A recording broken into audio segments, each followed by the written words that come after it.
Have you heard of the story of Mr. and Mrs. James and Alberta Davis?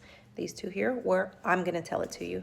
Now, Mr. and Mrs. Davis, I think this picture is from the 1930s, 1940s. Now, Miss Alberta here worked in her family's jewelry shop, like fixing watches, selling gold, and, all types of whatever jewelry, rings, earrings, things like that. And every couple of months, Jimmy would come in and he would buy a ring. So it happens a couple of times. 3 times he would come in. The first time he just bought a ring. The second time he returned the ring, resold it back to the jewelry shop, and got another one. And so the last time he came in, he wasn't going to buy another ring. He was just going to sell the ring back to just get money. Now, Alberta here, she really didn't want to be working in her family's jewelry shop.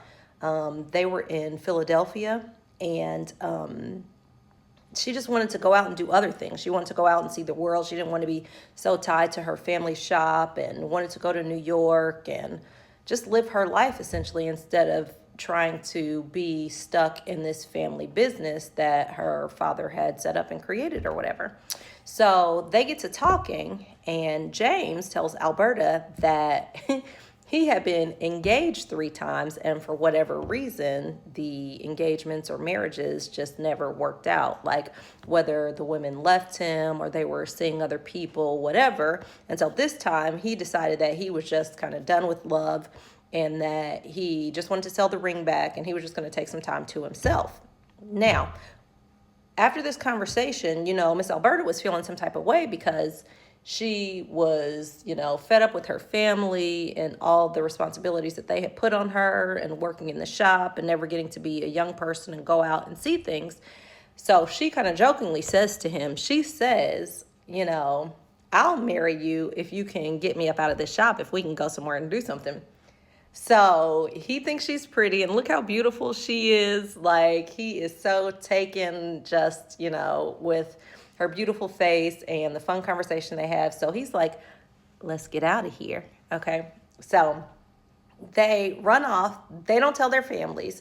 They go to New York. They spend a week. They're spending money. They go to shows and do things, and they're traveling. And then, of course, they run out of money and they have to go back home.